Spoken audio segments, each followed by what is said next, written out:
Hey, Hey, hello. everybody. How's it going? We made it. Hey, Are and we, you did too. yeah, are we on the screen? Hey, faces. I like it. Awesome. Welcome, everybody. It's Don't Worry Wednesday. This is the show. You know what we do here. It's the show where we handle any challenges, any issues you might be facing. We talk about them, see if we can offer you some perspective and some love. Yeah, we're not professional therapists or counselors or anything like that, but we just want to be your friend and we want to help you through any type of issue that might be going on. Yeah. So, yeah, any thoughts or anything you want to talk about, you feel free to post them right down there in the chat, or you can post them on our website here. There's the link right there, or if you'd like, you can send us an email at dww@bss.studio. That's dww@bss.studio. And just let us know if you want us to keep it anonymous. We'd be happy to do that. Yeah. It's a little bit tough for you to remain anonymous in a chat there. Mhm. So yeah, but those are the ways you can get in touch with us and post your topic. We've got a whole bunch of them lined up right now, and I see a Yeah. bunch of you are here. Oh, Cody says it's stuttering. Um, uh-oh. It might just be you, Cody. I don't know if anybody else is It's internet. Okay, cool. okay. Perfect. Cool. Thanks. So yeah, since we've had some technical issues already, Yeah. it's Get them all nice out of the you way. guys, right? You guys can keep us posted on if we got something going on that's Yeah. bad. So yeah, so I'm Joe, also known as CDVNL, and with me, sitting right up there, is Static P. Hey, hey. His real name is Ryan, and he's Yes. awesome. Yep. Wait, what? Yeah, No, you're awesome. I am, but only because I get to do this show with you. Huh. That's how that works. I think that you're awesome for other reasons, but you can be awesome for that reason too. Oh, good. Mm-hmm. Well, thank you.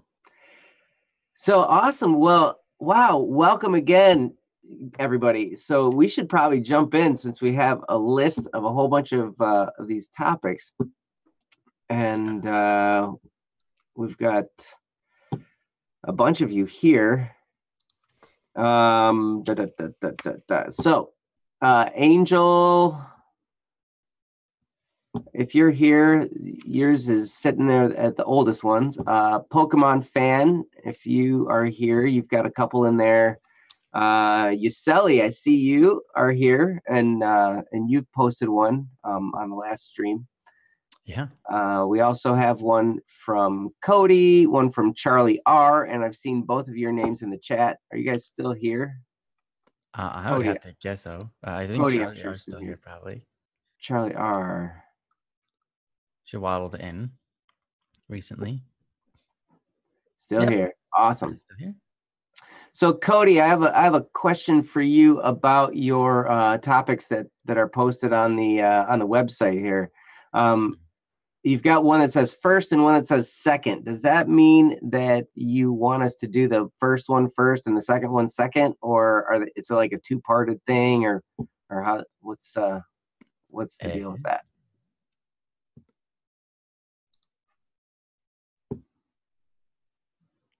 Because I believe of the people that are here. Okay, do first one first. Oh, okay. Because there's moving on one and moving on two. Okay. Well, there's the Dark Ages first, and then there's the Dark Ages second. First, moving on second. Yeah. So you want us to do? So just to clarify, you want us to do the Dark Ages first? Is that the one you're talking about? The old one comes second chronologically. Okay. Okay. Yeah. Okay. I got it. All right. I'd like to. Right on. Nice.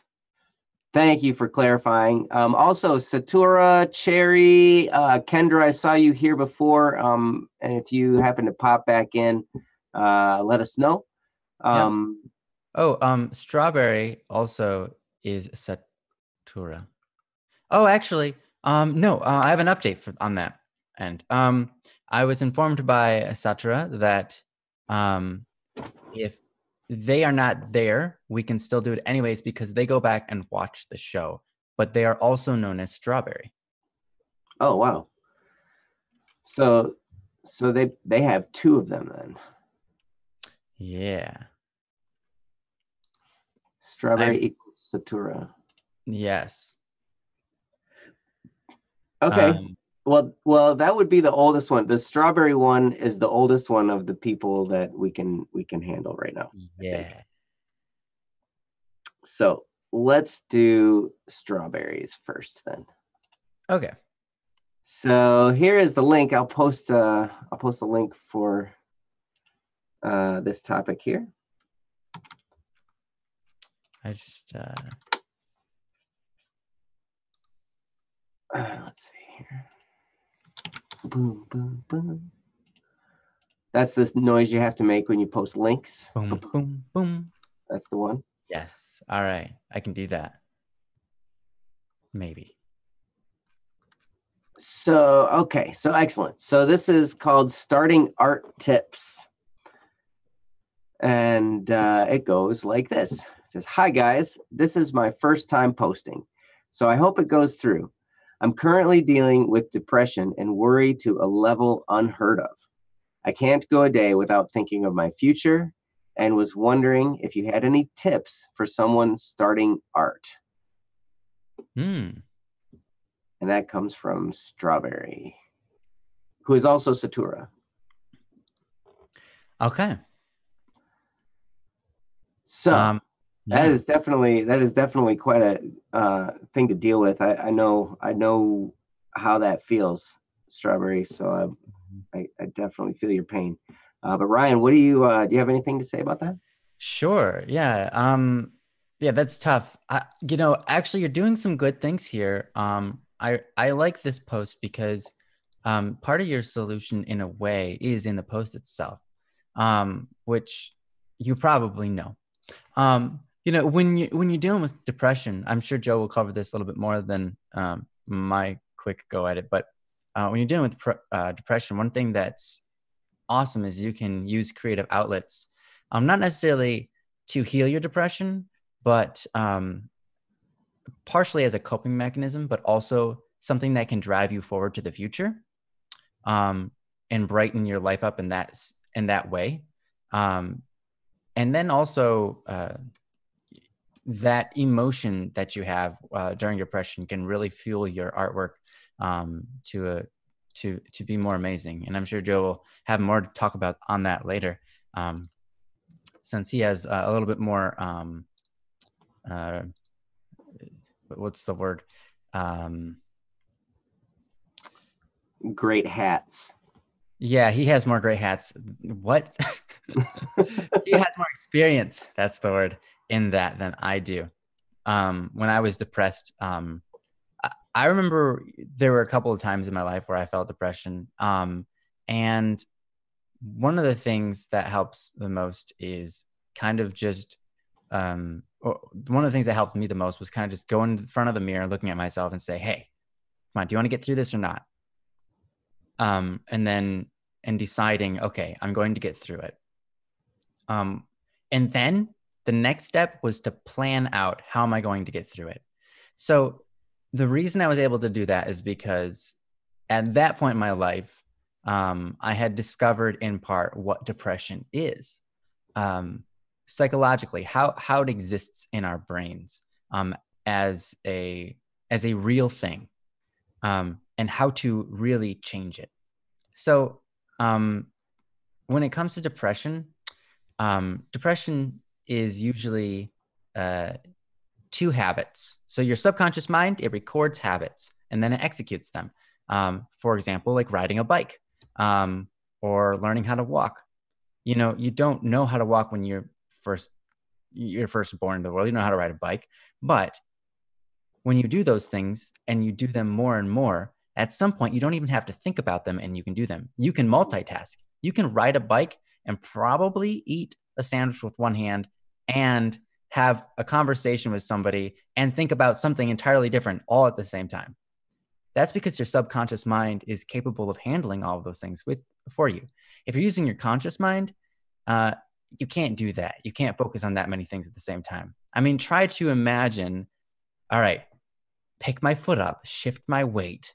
All right, slide, kind of rotate my hips a little bit to get that momentum. Okay, now move my leg forward.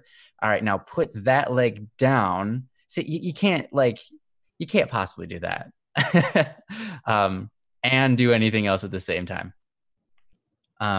So that's kind of the part of what subconscious mind does. When it comes to depression, you have two habits like that. One is thinking negatively, and the other one is being self-centered. Or self-focused, I should say. I don't mean to say that you're being selfish. You can still be a very charitable person while you are depressed. But if you have a habit of being negative and then you focus on yourself, you're going to focus negative. You're going to have negative thoughts about yourself and negative thoughts about your future. And whenever anybody in the room laughs, you're going to think it's about you. Mm-hmm. When anybody, whenever you confront somebody, you're going to assume the worst. That's a lot of what depression comes from. And so how do you fix that? We just have to create two different habits. You have to stop being negative. How do you do that? Force yourself to be more positive. And I know that's hard. But whenever you notice yourself being negative, you just got to take a step back and be like, whoa, wait, I said I wasn't going to do this. How do I find the good in this scenario? And force yourself to try to find the good. At the end of the night, think of the things that you're thankful for. I know that can be really hard, but that's one thing that can really help. Being thankful. And it can be anything. It doesn't have to be anything super awesome. It can be just like, I was thankful that I got to eat today, and that I enjoyed the taste of it. That was nice. I'm thankful that I have a bed to sleep in. I'm thankful that I have air to breathe. Like, it can be really silly stuff like that at first. All right. And then you'll get better at it as you go on. Being thankful for more in-depth things like certain relationships, friendships, and so on. The gifts that you have, especially when it comes to, for example, art. And that is a gift that you have, and it's a talent, and you can use that.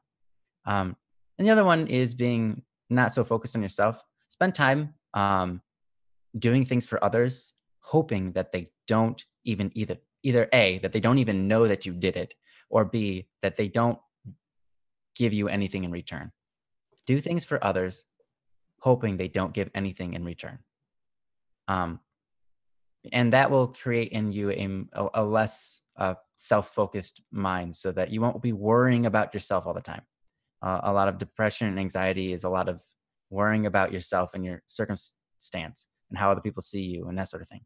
So, yeah, those are my two quick. I'm kind of running through it quickly because your main question here is more about the art, and I want to try to get through a couple of these today. But for the art, I'm sure Joe will have a lot more to say about it. But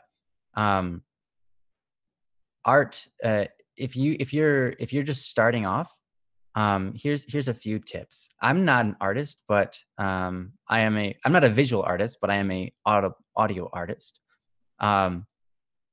First thing is just do it. Just start off by doing whatever you enjoy. Another thing you can do that's helpful is looking at other people's stuff and trying to copy it. And I don't mean try to copy it and then sell it, right?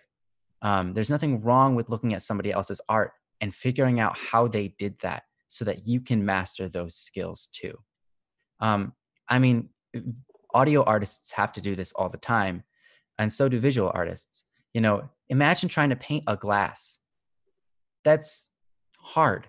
But then if you look at somebody else's painting of a glass and you go, oh, wow.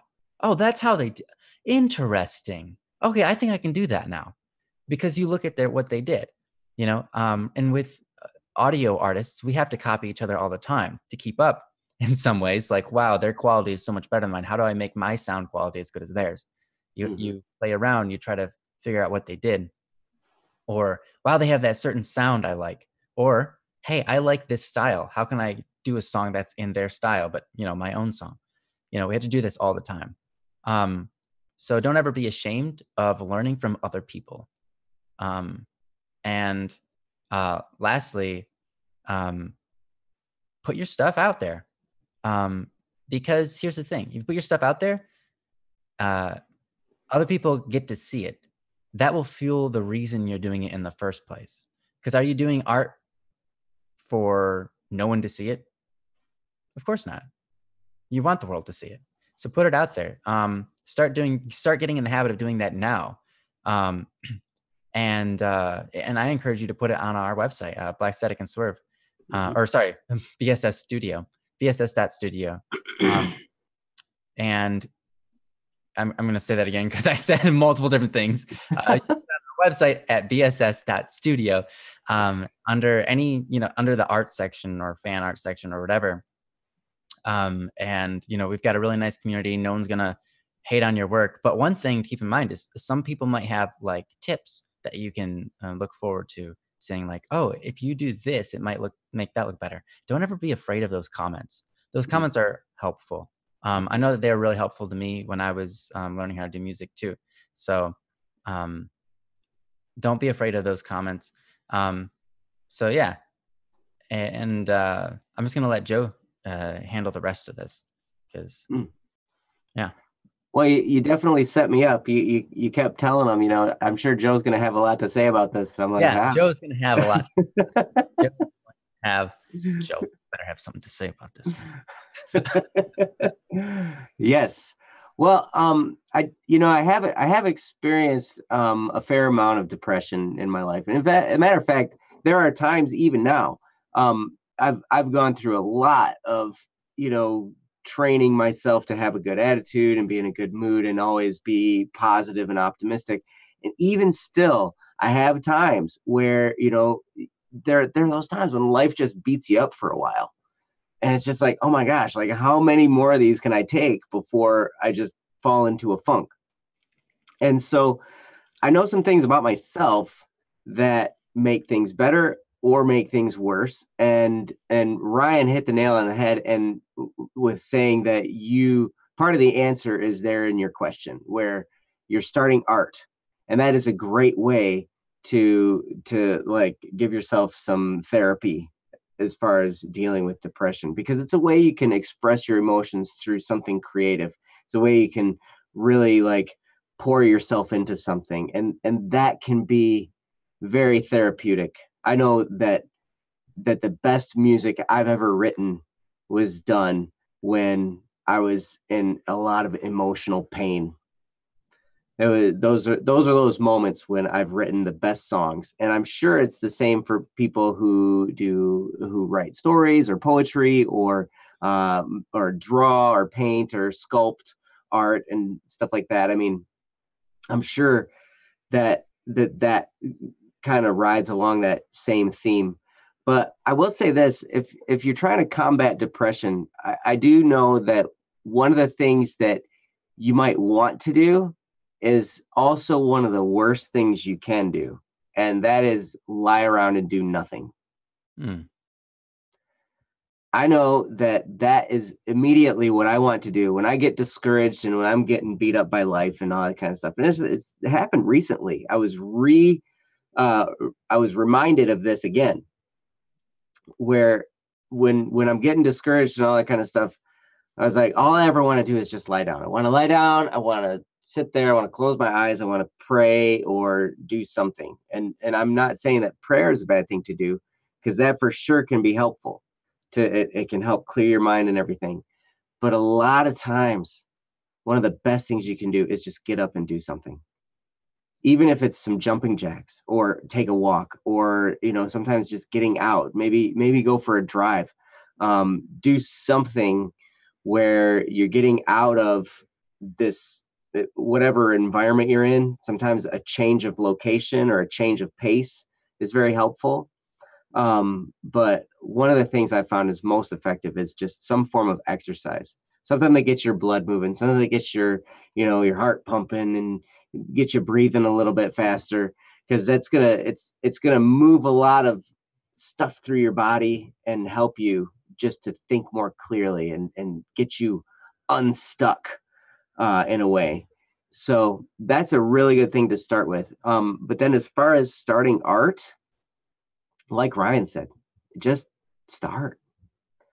Whatever medium you feel attracted to, whether it's paint or drawing with pencil or, drawing on a computer or any type of medium, I'm sure you can find some great instructional stuff on YouTube.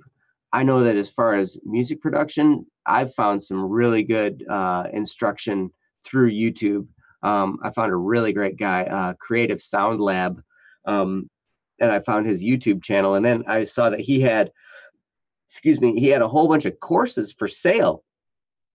So I ended up going to his website and buying a whole bunch of his courses too, because the guy really understood audio production, but on a budget. So he's like, so you might not be in like this pro top of the line studio. You might just be working with some gear here and there, and you got to just piece it all together as best you can. And he had some really, really good hints on how to do that. So you might find the same thing as far as art is concerned. If anybody in the chat, if you guys are listening to this and you know of an artist's YouTube channel where they're teaching some things about art, feel free to put some links in there, or some recommendations would be great. Because I don't really know any of those. All I know is that Kendra had talked about starting to do that at some point. But so if you find Kendra, she's artist22 on at bss.studio, and if you want to find her, I'm sure she would have some pointers for you as well, as far as starting art.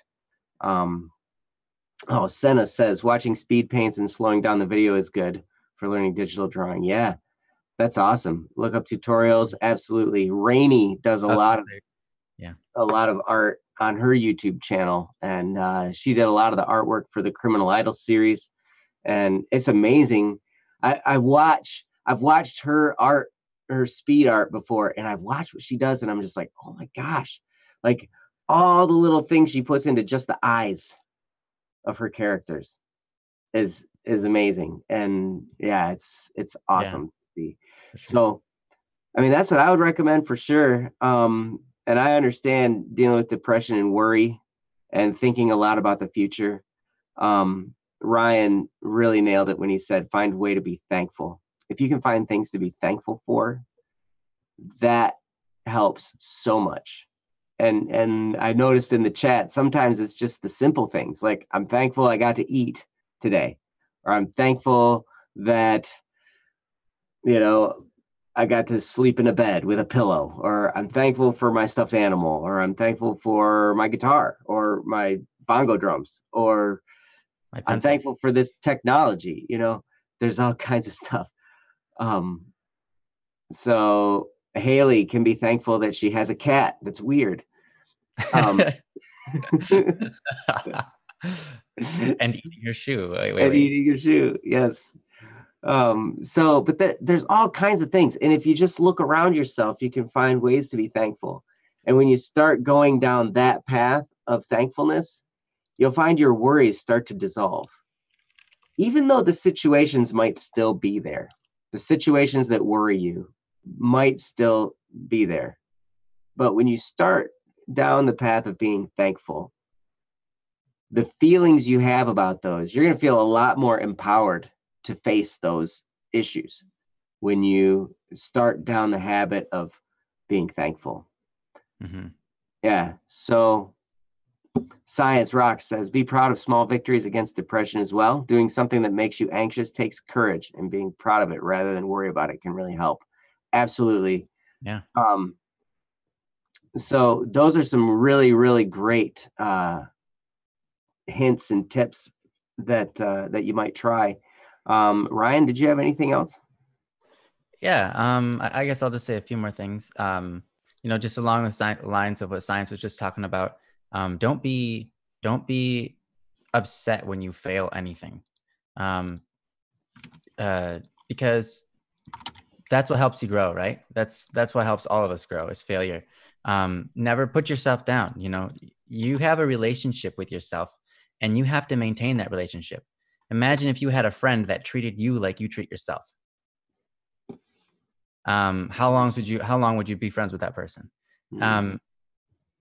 Now, that's not saying that I'm not trying to say in any way like, yeah, you should be mad at yourself, you're a terrible person. No, I'm trying to say the opposite. Be kind to yourself. Celebrate yourself. Celebrate the accomplishments you have done in the past. Celebrate the things that you get to do in the future. Celebrate who you are. Once in a while, you have to look at yourself and be thankful for the gifts that you have and the personality that you have, and try to see yourself as try to see the beauty in yourself. And I know that can be really hard when you're depressed. But you have to keep in mind that you are in a relationship with yourself. And just as we all are, all human beings are. And you have to be the one that makes that relationship right. So you have to treat yourself kindly, or else you're not going to like yourself. And that's just the bottom line. So, be thankful for, be thankful you are who you are, because you are an incredible, amazing person. And your value is infinite. You're a wonderful, beautiful person. And you have so much good to offer to the world, so much value to offer to the world. And you will, throughout your entire life, add value to this world that didn't exist before you were here and would not exist if you weren't here. And so I wish you the best on that. I understand it can be really hard, but you can do that. You can do it.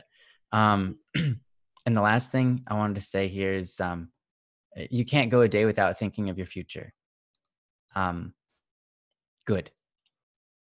That's not bad. That's good. I understand that can cause you to worry and stress out, but that's a good habit. That's not a habit you need to change. That's something that's good about you. It's important to constantly look at the future, but not worry about it. Okay. Don't worry about your future. Your future is going to be okay. All right. What you do today helps that.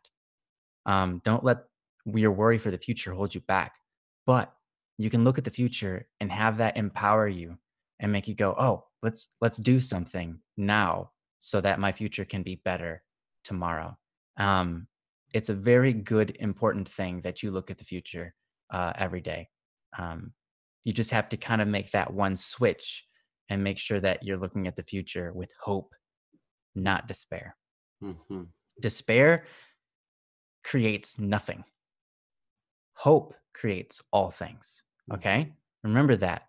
You have to be hopeful when you look at the future. And if you look at the future and you find yourself despairing, it's okay to slap yourself in the face and be like, hey, no, don't be that way. Be a little hard on yourself sometimes, but you just love yourself. That's the most important thing. You have to love yourself. And to love yourself means to want the best for yourself. And you want the best for yourself. You want yourself to be happy, don't you? Of course you do. Everyone does. So what is the best for yourself? You can ask yourself that question. And I would say ask yourself that question almost at every turn, at every moment, because that's how you can get yourself in the habit of doing things that get you out of depression. But anyways, I'm going to end it there unless Joe has anything else to add to that. And then I don't think I could add anything to that. That was beautiful. You're beautiful. Well, thanks. It's your great hair. Yes. Or is that brown? That's brown, isn't it? It's brown today. Yes. Oh, it's your brown hair. Right. Yeah. Well, thank you. Thank you, Strawberry, for posting that. And I know you're not necessarily here live, maybe, but hopefully that's helpful for you. And yeah, I really thank you so much for posting. So we should move on to the next one. Let's see. Also from Satura, also known as Strawberry. Is that the next one in line?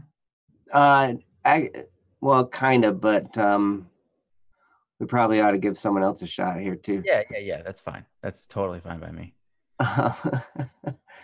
So let's see. So I see Cherry is here, and Cody is here, and Charlie R is here, and Yuseli is here. And so, wow. So I think we could get to a whole bunch of them today. All right, let's do it. But I think next in line then would be Cherry's voice. Yes. All right. Yes.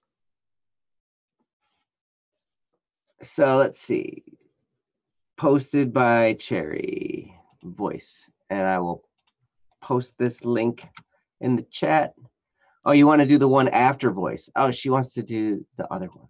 Wait, can we do the one after voice? Okay, sure.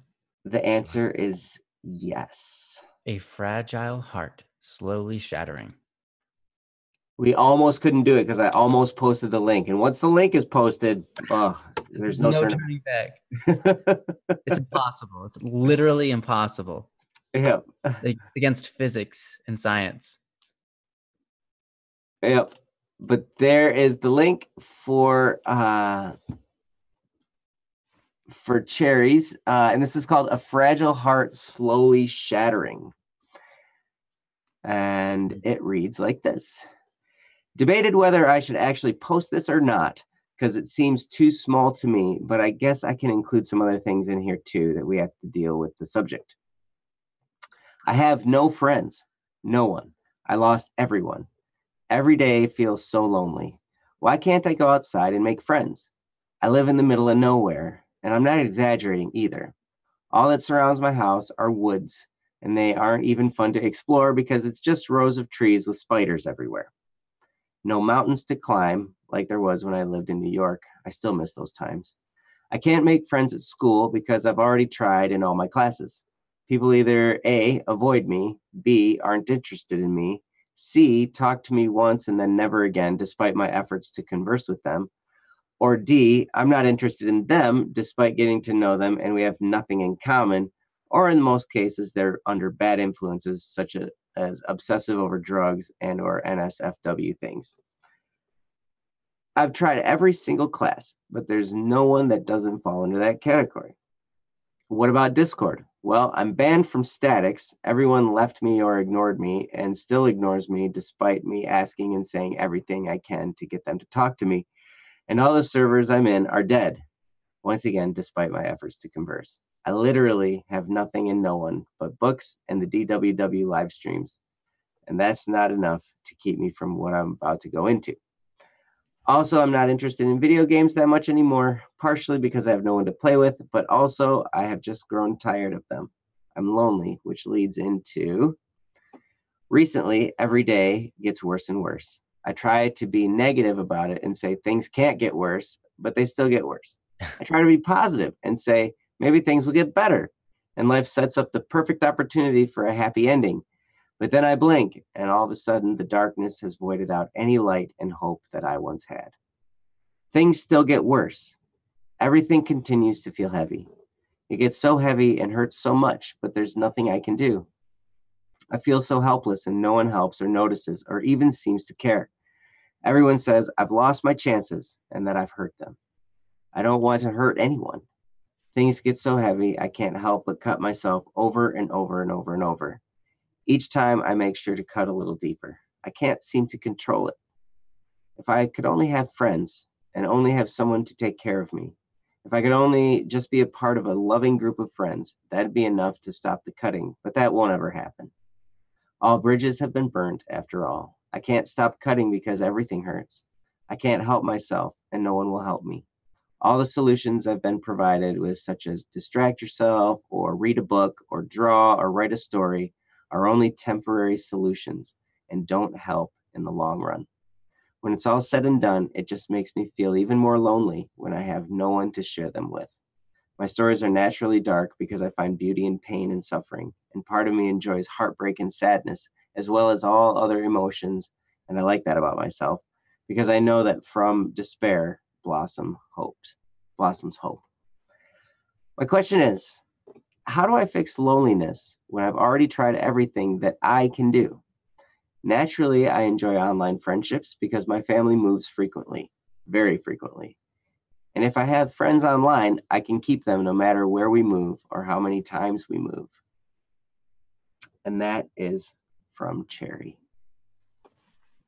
All right. Wow, Cherry. Oh man, Mm-hmm. that's definitely a lot to deal with. And I'm so sorry that you have to, that you're going through this. And I really, really appreciate you taking the time to write this and share with us. So Ryan, go ahead and take it away and get us started. Yeah. Um, yeah, that's really hard. And um it's not a fun place to be at all. One of the things that I think I could recommend right off the bat is I understand, like, it can be hard to find people online that you click with and stuff, but it's not hard to find new people online. Um, One thing you can try, you said you've tried like everybody in your classes, and I believe you. Um, One thing that you can try to do is just join as many Discord or chats you can find. Like if you go to an anime website, they have that chat and go thing, and you can just talk to random people there and try to click with people. Just try a bunch of different things. Don't give up on that. And eventually, at some point, you'll run into somebody, right? That will be your friend for a while, at least. But here's the thing. Um, People are naturally attracted to people, or sorry, yeah, people are naturally attracted to people who have a good self-esteem. Um, and that's kind of unfortunate because the people that need the friends the most aren't the people that have self-esteem issues, Mm-hmm. or the people that, or sorry, the people that need the friends the most are the ones that have the self-esteem issues. Mm-hmm. But the ones that attract all of the friends are the people who have good self-esteem. Um, and that is also good because those people with good self-esteem usually help lift up others around them. So it makes sense that we're attracted to those types of people. If you have a low self esteem, you're going to push a lot of people away. A lot of people aren't going to want to be around you for long because people can sense how your relationship with yourself, which is what your self esteem is. Um, when when you kind of are a downer, people don't necessarily want to be around you because they don't want to be felt, they don't want to feel down in their life or whatever. So um, it can be really hard to make friends. Mm-hmm. Uh, so one of the things that I would say, if you want to make friends, what you should try to work on here is come to love who you are. Come to love yourself more. Um, I understand. Just like the last comment we covered, it can be very difficult to do that, especially when you're in the habit um, of kind of beating yourself up or, looking at things negatively, or just having a low self esteem and all of that, and you've been that way for years. It can be very hard to get out of that, um, but doesn't mean it's impossible, right? It is possible. It just takes time. Um, and you can do it. You can absolutely do this. Rain, by the way, do we still answer questions in the comments? Um, I don't know. No, yes. um, Anyways, yeah, Cherry, it's very difficult. But you can do it. You can do it. You've come a long way already, and as you continue to grow, um, you will affect those around you at some point, and you'll start making friends. I would focus on here's the thing. The reason you feel lonely, a lot of times when just this is human nature, a lot of times when we feel lonely, it's not necessarily because we are alone. It's because we don't have something we want. Loneliness is not the sensation of being alone. Loneliness is the desire to have more. the desire for other people to be around us. And there's nothing wrong with that desire. That's an okay desire, right? But the reason you feel that desire is because you don't think you're enough. You don't think that you're enough alone, but you are. You are strong enough to get through anything you're put through alone. Now, yes, being with other people does make life a lot better. Um, in a lot of different ways. We can do a lot more together than we can do by ourselves. Usually, sometimes, sometimes it's the opposite. Sometimes we get a lot more done by ourselves than when we're with other people. In fact, that's almost probably just as often as the other. But if you don't like yourself, then you're gonna want to always be around other people. Um, and if you are in the habit of grading your own value off of how other people see you and how other people treat you, if your emotions are affected by others around you, if in order to be happy, you have to have the acceptance of others around you, if those are things that you can relate to, then you um, are going to feel lonely because you need others to make yourself feel happy. And I would say try to figure out how to go around that. Acknowledge that if that's the case. If that is the case, acknowledge it and say, I don't want it to be that way. Because having other people determine your happiness is never, ever, ever going to make you happy. Hmm. It will only bring you short term pleasure at best. But most of the time, people aren't going to be worried enough about you to make you happy. People aren't going to be going out of their way to give you that happiness. You can't let other people determine how you feel about yourself. How you feel about yourself has to be determined by yourself. Mm-hmm. And that's something that you have to work on every day because, again, you are in a relationship with yourself. So be kind to yourself, love yourself, respect yourself. And when it comes to cutting and that being a habit, that's hard. And I don't look down on you for that. I understand being in that situation. I've never been there, but I'm very blessed that I haven't been in that situation where I've done that. But um, I can understand the turmoil that leads you to that, and how that can become an addiction, or doing something to your body just so you can feel it, or maybe you have guilt that you want to cut away and you cut your body. There's all sorts of different reasons people cut themselves. But here's the thing, don't look down on yourself for doing that. Yes, you have to stop at some point for sure. But if it's a habit you have a hard time overcoming, the main important thing is this: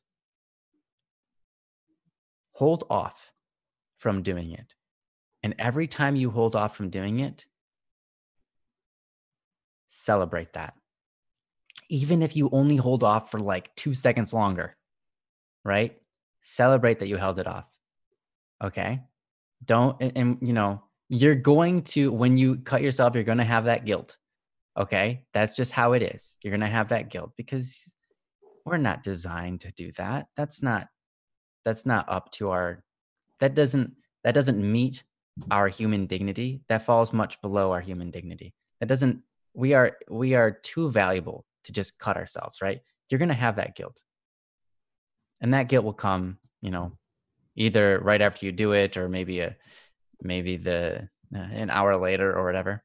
So I'm not going to talk about that. You already know that. You've experienced that. All right. But what I'm saying is don't focus on that. Focus on getting through it. And how do you do that? Being thankful for the times that you didn't give in. Being thankful to God when He helps you through those times. Celebrating those times and lifting yourself up over those times where you held off, even if it was only for like 2 minutes. All right. Sometimes you'll get through an entire day and you say, I didn't cut myself today. Celebrate that. Be happy. Experience that joy and say, yes, I did it. And if you fail the next day, oh well. Try again the next day. If you fail that day, oh well. Try again the next day. And maybe you'll succeed and you'll be like, yes, I did it again. I did it again. I managed not to cut myself. Wow. I'm moving forward. I'm doing it. All right. That's the kind of attitude you got to have to get through that. Because beating yourself up doesn't work. Beating yourself up makes you more vulnerable to the pain. So when you get down over the guilt, you have to lift yourself back up again so that you're not just laying on the ground, more susceptible to getting, cut down again. So that's kind of where I'm going to leave this off. I say you wrote a comment. Another thing possibly worth noting is my fear of being insignificant. When I feel insignificant around people I can get self-destructive and destructive towards others, as well as feeling, hold on. I've lost it. Oh, as well as feeling, I don't deserve this love. Oh, okay. Okay. So I guess I'll say a few more things. One, you might have never heard this. I don't believe in deserve. All right. Here's the thing. I don't believe in deserve. And what I mean is, yes, I know that deserve is a thing. But I don't believe in it, as in I don't put my faith in it. I don't have faith or believe in the idea of deserve. Because here's the thing. You are born into the world and you didn't deserve life. You were given it for free. You didn't do anything. It costed other people something, and you got to have it. That's a gift. Mm-hmm. You didn't deserve it. You didn't deserve all the times whoever it was that brought you into this world or brought you up, they fed you. They heeded your calls of cry when you were an infant and couldn't speak. They held you in their arms and gave you support. They laid you down to rest and in comfort. You didn't deserve that. All you did was eat away at their lives in a way. But you know what? Even though it costed them that sacrifice gave them strength. When they tried to help you, they became stronger. They became more loving. And that loving nature created you and who you are today in part. And that loving nature created them and who they are today. It strengthens us when we serve others. What part of that is deserved? Any of that? None of that works with deserve. All of our gifts in this world, we didn't deserve any of them. You might work for something and you earn it, but that doesn't really necessarily mean that you deserved it. So anyhow, do you deserve love? Well, you are given it regardless. And that's what love is. Mm-hmm. Love doesn't care about whether somebody has earned it or not. Right? We say love is unconditional for that reason. Love is unconditional. There is no condition. It is not deserved. It is given, because that's kind of part of what love is, regardless of the other person. And okay, so I said I was going to stop, but I did want to say one more thing because of your comment. I am sorry. You have a fear of being insignificant. Okay. I'm sure the chat has already said this a billion times. You are not insignificant. One of the things that you need to do, I think, if you think you're insignificant, You need to find the significance in others. Anybody that's around you, look at them. Even if you're not their friend, look at them. Find something that makes them significant. Find something that makes them amazing, that makes them special in some way, that you could point out to them and say, hey, you're doing a good job in this area, or I really appreciate this about you, or this part of you impresses me. You do that for others. You tell them, even if they're not your friend. And you know what? At the end of the day, here's the thing. You're just as valuable as anybody else.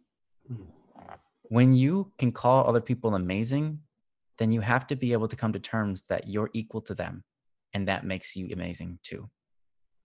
So I'm amazing because I know out there are you guys, and you guys are amazing to me. And I realize that my value is equal to you. And therefore, I am also amazing. We are all equally significant in this world. We have different parts. We play different roles. Okay? We're all people, but we're all people here together, unified by a race that is moving us forward, and that is designed to do incredible things. All right? And we work together on that. No person is insignificant, especially not you. So, anyways, sorry for the tangent. Joe, go ahead and shut me up. That was not a tangent at all. That was absolutely needed to be. That's okay, Akil. I that's fine by me. You can love Joe more. In fact, I encourage it. Oh man, you guys are amazing. Akil is wrong for loving me more. What do you mean? Wait a minute.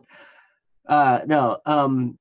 I'll tell you. Science Rocks had mentioned that I should promote a couple books, and there are some books that could definitely help in this situation.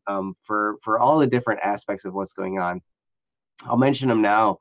And then if you guys go, we're going to be having a recommended book section on the bss.studio website, and anything I talk about here is going to be available there. But we're just kind of building that and putting it all together. Anyway, first of all, Cherry, wow, thank you for having the guts to post this. Yeah. Because I know that when I was going through some pretty severe depression and to the point of cutting, that I would not have wanted to share it. Right. You know, I wouldn't have had the guts to share that.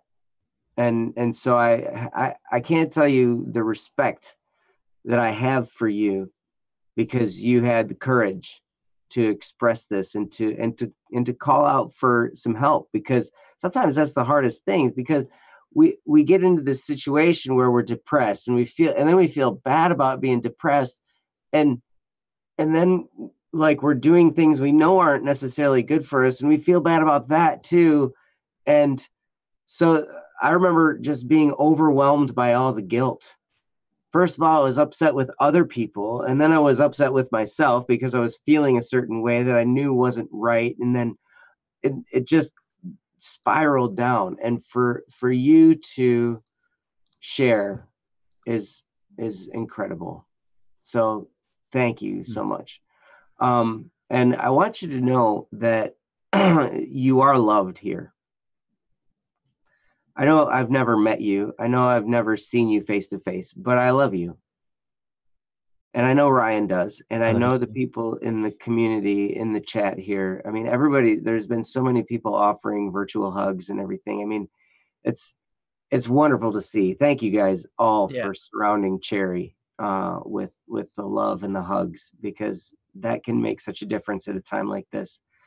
And even though I know you say you don't deserve it, like Ryan said, you know, nobody really deserves anything. And so in a way, we all deserve to be loved.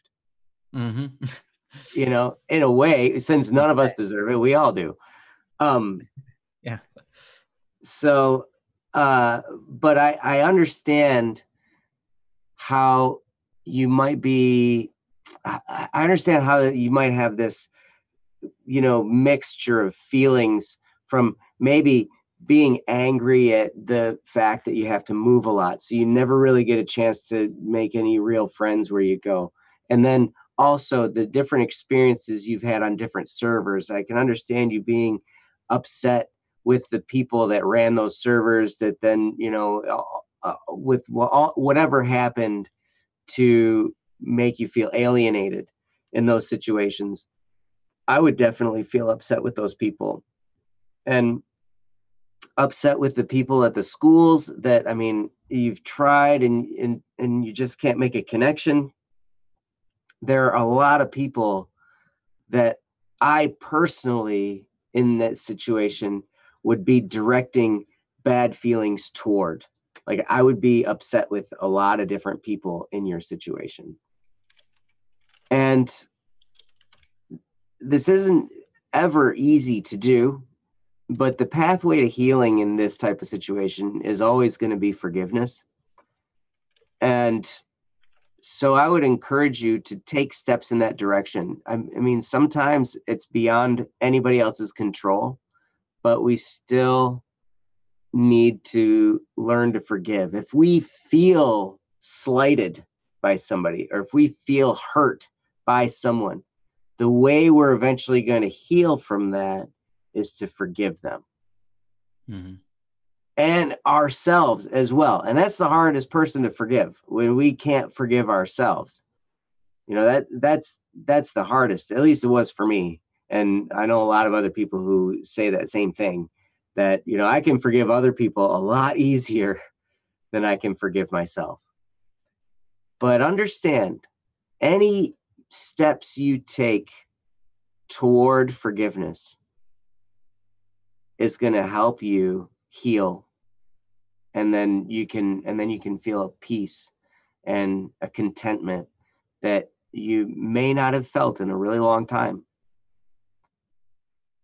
But so one thing I do want to make sure you understand, and I'm pretty sure it's been said in the chat or by Ryan, but you are valuable.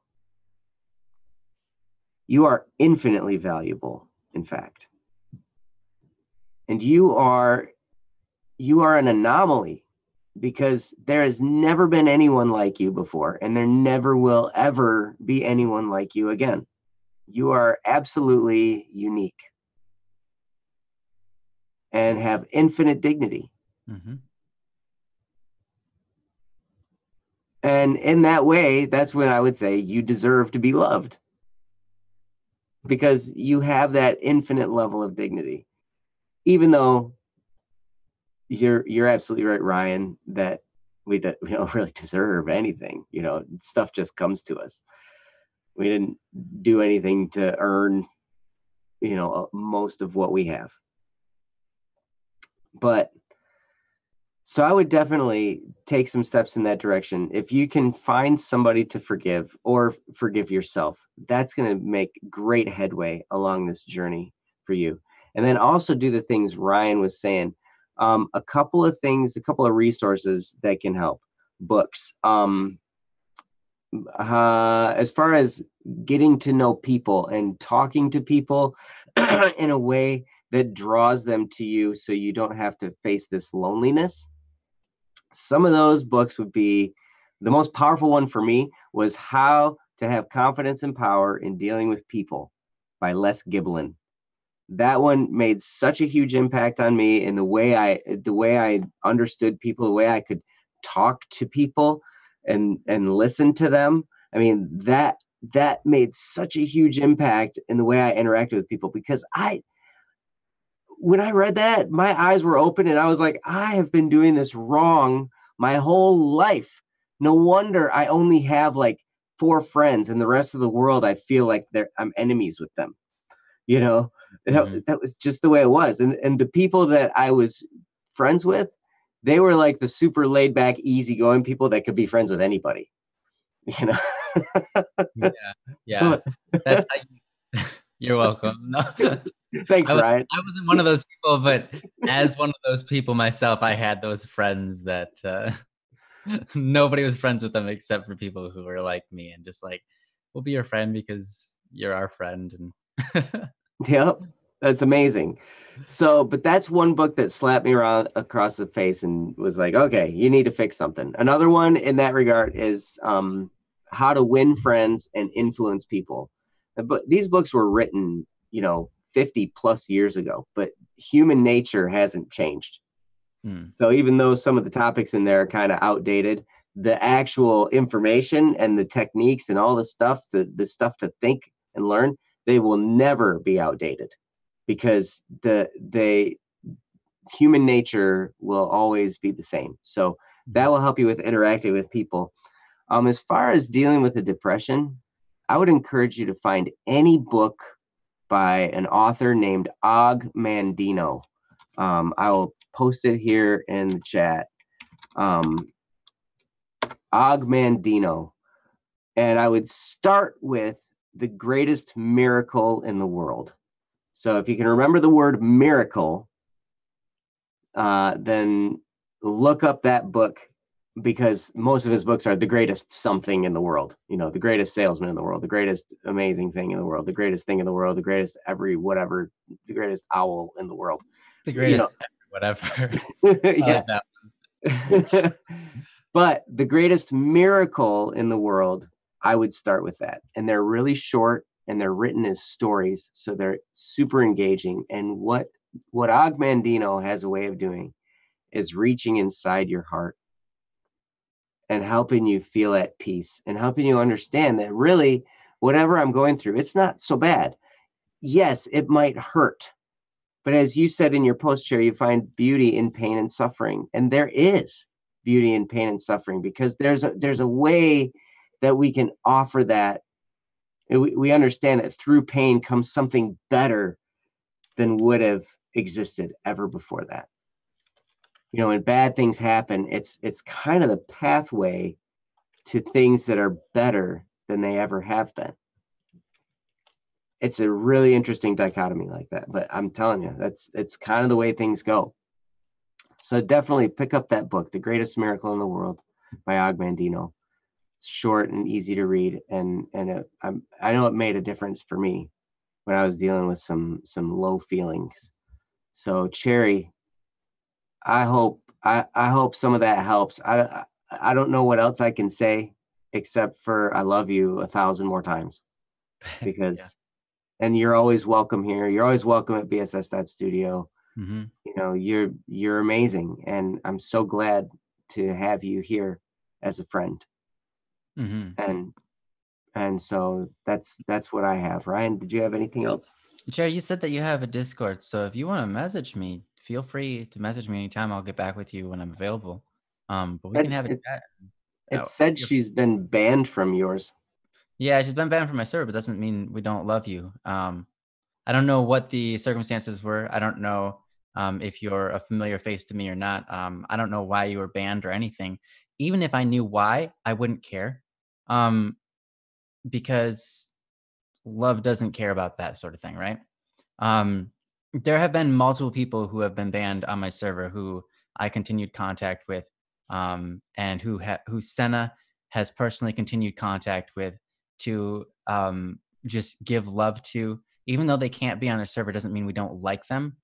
It Mm-hmm. means that the whatever the circumstance wasn't appropriate for the server community, and we don't we understand you're a real person outside of that, and we want to be with you, and we want to you know strengthen our bonds and help each other move forward in life, just as friends do. So yeah, keep that in mind. You're not hated by any means if you were banned from the server, but if you have a Discord, um, and you have contact with anybody that can give you mine or something, I'll just give you my Discord, because why not? Everybody here already has anyways. So if you go to type static P number 4545, there you go. Now you can message me. Oh, that's connected. There's no space there, but whatever. You can message me at any point in time, and I'll respond whenever I'm available, and we can chit chat. So Yep. I'm gonna make myself Yeah. open to that. And incidentally, that's another way you can post something if you want to remain anonymous. You can always feel free to send a direct message to Static on his Discord, or you can send it to me on my Discord. I'm pretty easy to find. It's just CDVNL.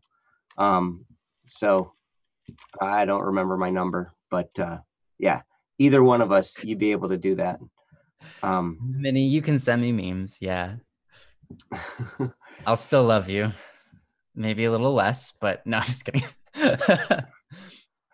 So at any rate, well, thank you, Cherry, again for the topic. Oh, there it is. Thanks, Princess. How come hers didn't? How come mine automatically forces a space?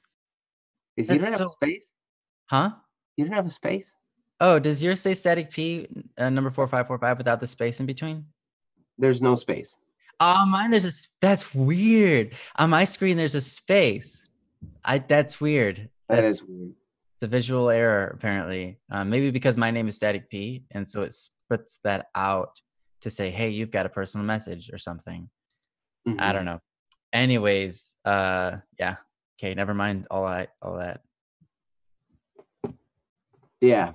Well, anyway, so I was having a thought because I'm noticing we've got some new people here. Would you guys mind? I noticed also from Lord Francium.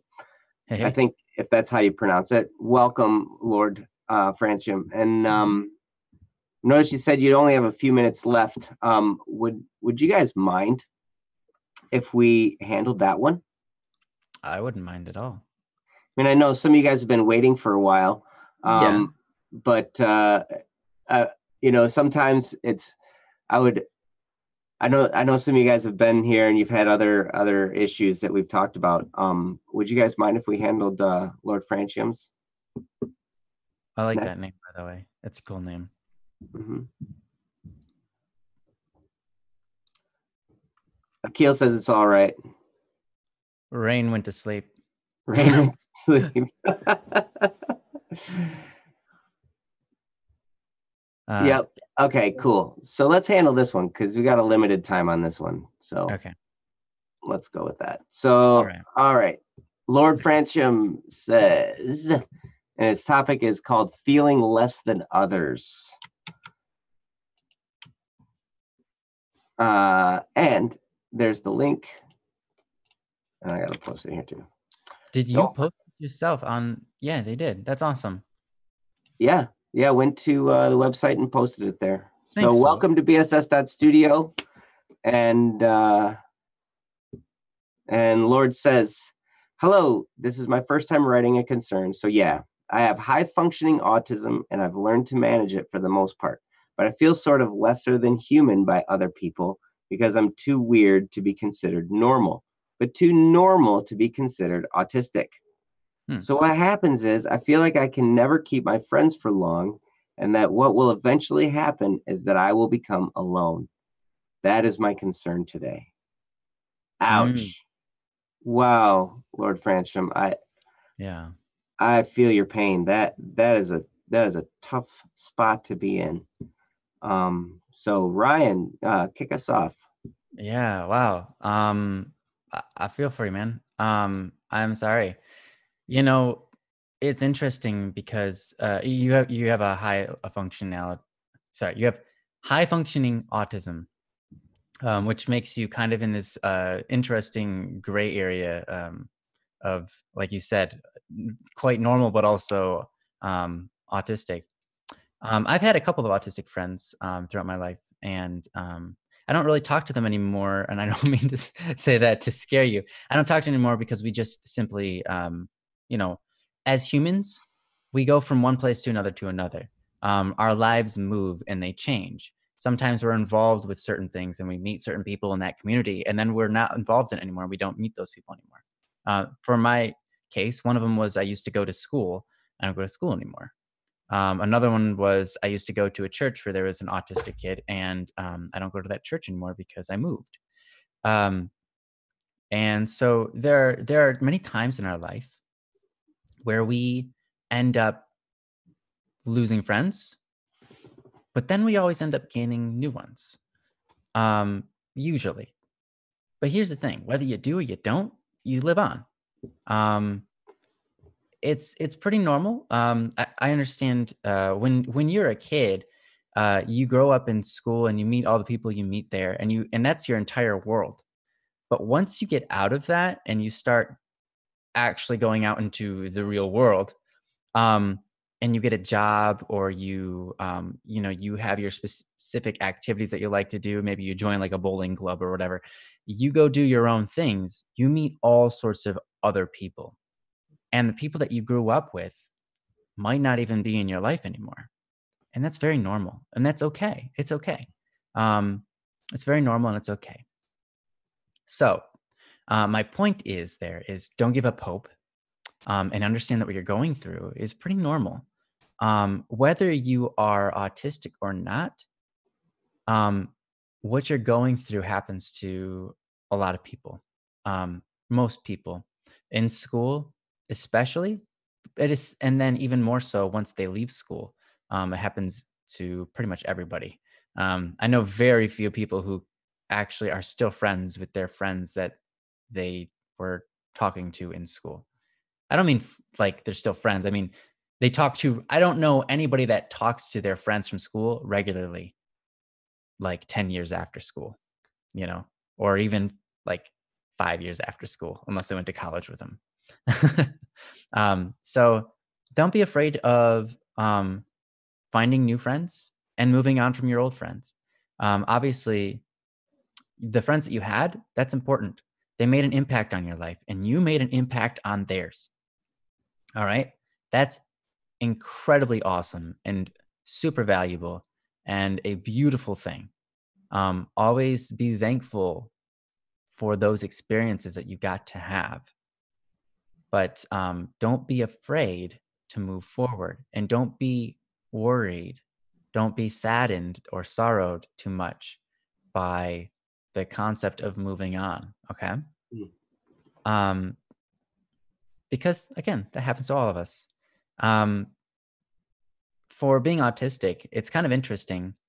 When I was born, my mom had to get a check to see if I was going to be born autistic. It turns out not, but as I went through school, I was always thinking, am I autistic? I might be autistic. I might be autistic. Like I was convinced at some point in throughout my schooling experience that I was autistic. Um, and so that's kind of just an interesting thing about me. So I relate to those types of people, um, because um, we're all weird. Here's the thing. I love the fact that I'm weird and I celebrate that. And you should too. It's okay to be weird. And it's pretty cool to be weird. Um, because being weird is part of what makes you different and strange, but stand out. And those aren't bad things. You are in this world and you are unique to this world. And you are good for this world. Those things are the same. You are unique to this world and you are good for this world. Okay. Remember those things. So whenever you feel weird or strange, and you know that you are, remember to celebrate that, because only you get to be you in this world and here in this world as you. And you get to decide what you do throughout that whole thing with your life. And so if you're weird, awesome. That means you'll probably make an even more significant impact that goes against the grain of society, which can sometimes be very polluted and toxic and unhealthy for people. Being weird is a blessing. Okay. Being autistic means that your mind simply functions a little differently than the normal person. But that is not wrong. That is not a bad thing. Most people think that that's a bad thing. It is not a bad thing. It's a very good thing. for you, it can be a very good thing. It's okay that our minds don't function like everybody else's, because that gives us the ability to do things that other people might not be able to do or understand or ever have a desire to do, because they wouldn't have the mind to desire it. We all have our different passions in life, right? And we all actually function a little different than each other. So that's some consolation for you. And I can relate to you on kind of how you're feeling, but don't worry about your friends. You be a good friend for who you are friends with. Mm. You just keep on being a good friend and make that the main thing. Just be a good friend, because that's the best you can do. And that's all that anyone can ask of you, right? Just be a good friend for those who you have now. And someday you'll get other friends, and be good to them too. You just go and be a good friend, all right? Thanks, Lord Francium. I really appreciate this comment, and it's a really good one. And I really appreciate you sharing with us. I can understand sometimes it can be a little scary to share with other people, that you're autistic or whatever. It can set you apart and make you look, you stand out in a bad way. And I just wanted you to know, in this community, that's not the case at all. We appreciate you just as much as we appreciate any other person here. And so I really appreciate you coming out and talking about this with us. And I look forward to seeing what Joe has to say about all this. Yeah. I would say there's only one thing, because Ryan, first thing, go back and listen to what Ryan said when you have a chance, because there is so much packed in there that is going to help you. And the only thing I could add to that is fill your heart with love for others. I sometimes will sit there. I don't do this nearly enough, and I try to do it more and more. And that is, I'll just look around at people, when I'm around, and I'll just kind of look around at different people, and I'll sit there and I'll try to remember that every single person has issues. Every single person has, stuff they're going through, and maybe and successes and failures and dreams and hopes, and we're all different, but we all have a unique perspective on the world, and we all look out at the world in our way. And there are times when I can just step back and look at different people and think to myself, I wonder what they've been going through.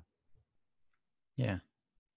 And it helps to have a little bit of compassion. And I say to myself, wow, I bet you that they're a really tough person, because I'm sure they've been through some challenges. And you know what? Here they are. I remember sitting at the movies after the movie got done, and I'm watching everybody leave, because we always wait for the credits, because now pretty much every movie has something after the credits now. So like we always sit and watch and wait to see what's at the end of the credits. But so I'm watching people get up and leave, and I'm just kind of watching them go. And I allowed myself to love them, even though I never met them before. There was a time when I would look out at people and I would either be afraid of them, or I would think to myself, how can I think that I'm better than them, or something like that. It was very prideful and very, because of my insecurities, really was what it was. But when I can look at another person and say to myself in my head, I can say, I love you. I love you. I love you. I love you. And then feel that in my heart that I love that other person.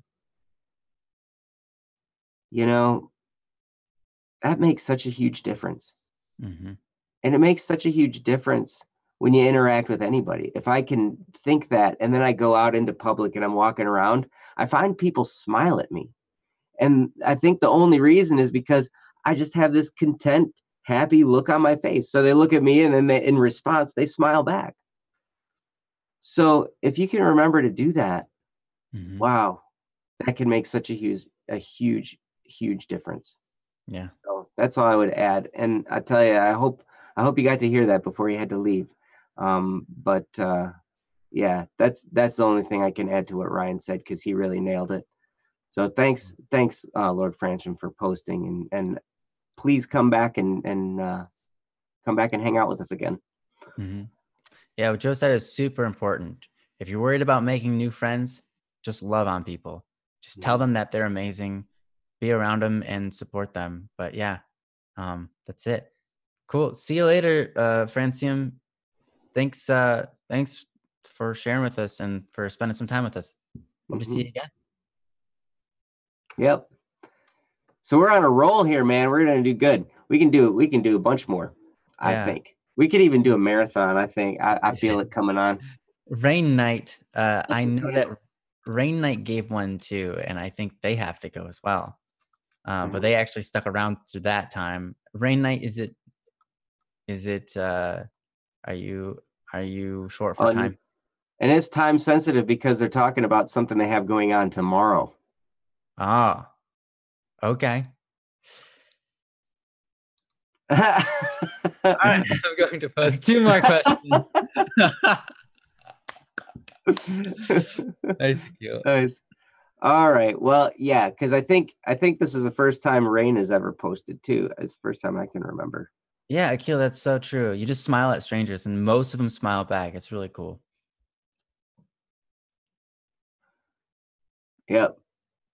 So okay, so you want to handle Rain's here real quick? All right. Well, Rain, just be here with us for a short while. We'll do it. Yep. Because I think I know where you're at, and I think I know a way to deal with this. So okay, go for it. Yeah. So this is posted by Rain Knight, and it's about overthinking. And it says, I'm gonna let you go first this time. You are? Yeah, because you said you know where they're at and you know what they're thinking. It sounds like you've got an idea of where you want to go with this. Oh, so, yeah. Okay. Is that cool? Right. Yeah, all right. No, that's fine. Cool. So Rain's, or do you want to read it? Sure, I'll read it. Okay, you read it and I'll go first. Okay, cool. I have my art photography exam tomorrow, and they haven't even done a mock on it. So I don't know how to deal with the stress and timings. How do you control overthinking? I do that quite a lot, and it controls my emotions, no matter how hard I try to stop it. One method I use is to write. Reading back over it helps me to work through it differently. But it's my final year at school, so I have to concentrate this year. And that was overthinking. That's super relatable. I really like your idea of writing it down. That does help. I understand that. But yeah, I'll let Joe go at it. Well, I'll tell you, I struggle with overthinking. I still, even to this day, I struggle with it. So I know where you're at. I see, Yuseli, that you also deal with that too. I think a lot of us probably have some challenge with this. And there are times when I'm just laying there in bed and my mind will just race and just, and I'll be like, Does that ever happen when you can't even fall asleep because you're just like, shut up. I know, my brain goes and goes, and it's crazy. But sometimes to deal with the stress and all of that and the unknown, sometimes that's the hardest part, is when you don't know. Like, say you have your art exam tomorrow and they haven't even done a mock on it. And I'm not exactly sure what that means, but I imagine, that lends itself to the stress of the unknown. I think a mock exam means that it's a fake version of it, so you can get an idea for what you're going to be doing in the exam. Okay, gotcha. Yeah. So you're kind of going in blind a little bit. Yeah. So I definitely understand, because then you're like, oh, what if they like it? What if they don't? What if it turns out like this? What if it turns out like that? And like all the different things that maybe could be happening, and you just start going in all these different directions. I see that you have to get up pretty early. I do that as well. I don't usually sleep much. So one thing about sleeping, I'll just touch on this. A sleep cycle is 90 minutes. So however long you sleep, try and time it for a 90-minute interval somewhere, whether it's 90 minutes or that'd be an hour and a half, or 3 hours, or 4.5 hours, or 6 hours. If you time it there, you'll be coming back, you'll be doing the full cycle, and it'll be easier to wake up. Be more refreshed when you wake up. Yes, it'll be easier. Now, that doesn't mean that you'll have an easy time the rest of the day, but as far as getting out of bed, it makes it a little bit easier when you're not in the middle of some deep REM sleep going on. But yeah, as far as overthinking goes, sometimes it helps to distract yourself. Sometimes it helps to do something. I see that you write, and that helps. One thing that I always do for overthinking is something physical. It's almost like, for me, my mind goes crazy and goes and works all this craziness and just brrr, but I can shut that off when I can combat that with something physical. So I'll just go do 10 push-ups, or even do some stretching. If you're not a very active person, then one of the best things you can do is some stretching. And that helps so much, because what it does is it gets your mind begins to focus on actually doing the exercises. And then that helps to clarify things. The extra blood pumping and everything clarifies things in your brain. And then it helps you to kind of line things up a lot better. And then so you're not dealing with the confusion that can cause the overthinking, because now you're putting it together in an organized way in your head. That's one of the benefits of doing something physically. But then the other thing that's the benefit is it distracts you.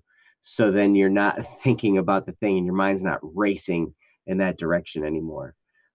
So especially if you're about to go to bed, I would say probably just do some stretching, and that'll probably help out a lot. Cody says, Joe, how flexible are you? Not very. I mean, I'm a purple belt in Taekwondo now, so I'm more flexible now than I was 2 years ago. But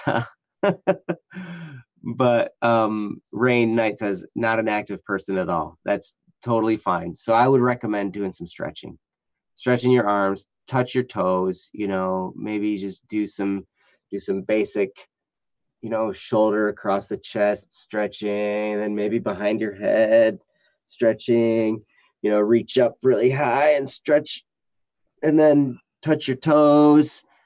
And if you can do that, that'll just it'll help to relax you, and it'll help to clear your head, and it will distract you from the things that are making your mind race.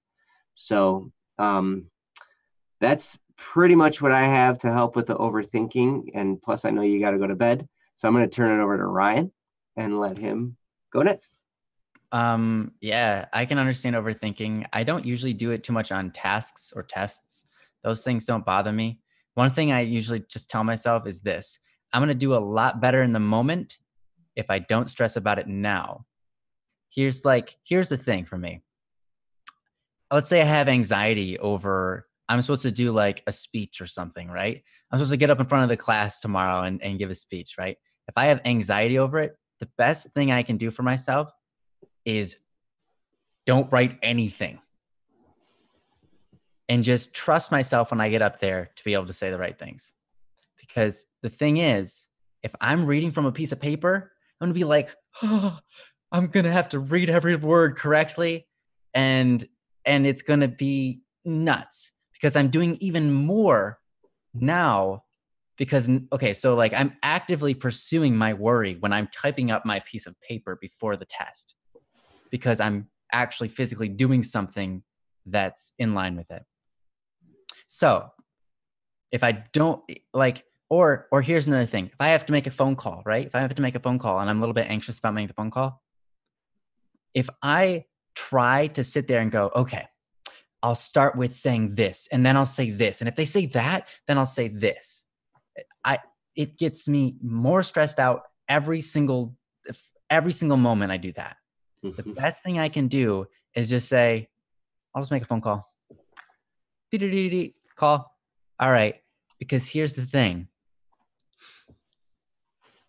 It's a lot easier to improvise those things than it is to get worked up and try to plan the whole thing out, because that's impossible. When you don't know what's coming, When you don't know what's coming, it's a lot easier to deal with it when you're in that moment when it comes. It's impossible to deal with it before that moment. And anytime you spend on that, preparing a lot of times gives you more anxiety. So it's important to study. It's important to get good at what you're trying to do. But if you find yourself getting anxiety or starting to overthink, then at that point, you need to back off and stop working on it and just let it be and say, I'm going to work. I'm going to nail it when it comes. I'm going to nail it when it comes. Cause you probably are. If is anxiety overthinking? A lot of times, yes. Anxiety and overthinking are very similar things. Anxiety is an emotional experience caused by fears, which are often from overthinking. So a lot of times overthinking can cause anxiety.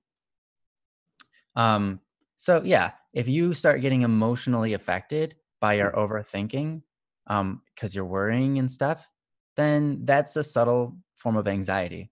And if you want to relieve that anxiety, um, there's a couple of different things you can do. One other thing that I would say along this track is if you're overthinking, what you're really doing is over worrying. And so I want to say to get over that worry, start thinking of things you're thankful for. Start thinking of the things that you are thankful for, because that combats the concept of worry. Because you cannot, you aren't worried about the things you are thankful for, right? Those things already exist and they're good in your life. And those things combat the ideas of being worried. A lot of times your worry comes from a fear or a negative. You're worried about something negative happening in the future, right? That's what fear is. You can simply try to override that with positivity. You have that situation and you're overthinking it. You can go, wait a minute, hold on. This is maybe a struggle, but I bet you this is something really good. Maybe the test will be really easy, or maybe it'll be really challenging, but that will be fun. Or maybe it will be something I didn't expect and I'll have to oh my gosh, what am I going to do? And then I overcome it and I'm like, wow, I am such a champion. I figured it out. Whatever this moment is, it will make me stronger, because this will challenge me and increase my strengths, make me better at solving problems when they come to me.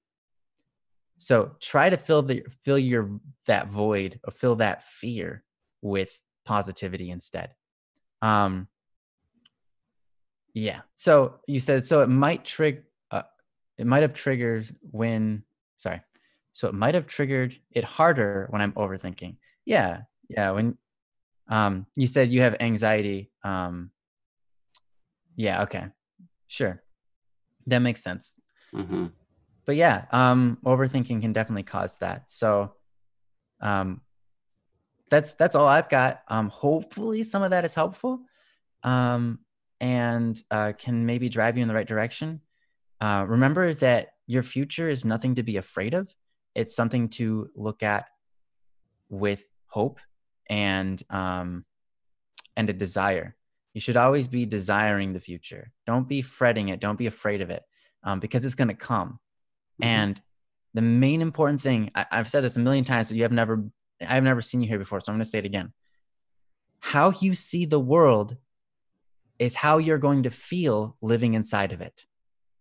And I'm going to say that again. How you see the world is how you will feel living inside of it. So if you think the world is like crap, you're going to feel like crap. If you think the world in front of you is scary, then you're going to feel scared. But if you think the world you're in is beautiful and you remind yourself, wow, there's so much beauty in this world and these people, and they're just I can't even explain the complexity of it. If you can see the beauty in the world, your life is going to be a whole lot more beautiful. Beautiful, as you said. Beautiful. So keep that in mind. Don't fear the future. Look forward to it with an eye that sees beauty, an eye that sees hope and light and yourself growing through it and becoming stronger, able to accomplish whatever fears come your way because you are completely capable. So I wish you the best on your test tomorrow and Yeah, everything. we should let you go to bed. I do want to tell you one thing that can help you along the same vein what Ryan was saying is that is, yes, everything when you're looking at something big that's about to happen, just remember it's going to come. And then before you know it, it'll be over. And then you won't have to deal with it anymore. And come what may, however you handled it, you handled it. But you're going to get through it and you're going to get to the other side of it. And so, yes, something big is coming. It's going to happen. And then it'll be done. Yep. And And then I'll be like, oh, okay, on to the next thing. Yep. So thank you for posting, Rain, and go get some sleep. So Yeah. See you next time. yes. So all right. So wow. So who's next? We got a whole bunch here, and I think we can do a couple more. Yeah. So let's see. Who are we saying was in line here? Yeah, we got people in line. So we did cherries, we did strawberries. Akil has one from old, but we handled one of his last time. He keeps posting more. Thanks, Akil. You're awesome. He told us he would. That's awesome. Akil says Uselli. We've got Uselli is in there. Yep. Yeah, I think Cody's is probably next. Yes. So, and we're doing the darkest. Which one are we doing? First one, which is actually the second one, Dark Ages. First switched. Yes. So, Cody, you are next. Do Dark Ages first. All right, Cody. That's what we will do. Oh my goodness. That's long, dude. I didn't even read it. Oh my. That's really long. I tell you what, Cody, we might have to paraphrase it and do it next time. Can we do the other one of yours first? Is it shorter? I don't know. I'm sorry, Cody. I didn't know what we were getting into here. I think that's the longest post I've seen for Don't Worry Wednesday. I think it might be. I don't know. We've had some really long ones. Yeah, that's definitely the longest though. Okay. Yeah, because I want to make sure there is a lot in there, and I want to make sure that that I have a chance to go through it and actually think about it. So like we totally want to do it, but because it's at its length, the length that it is, it takes like 5-10 minutes to read it. So yeah. Yeah.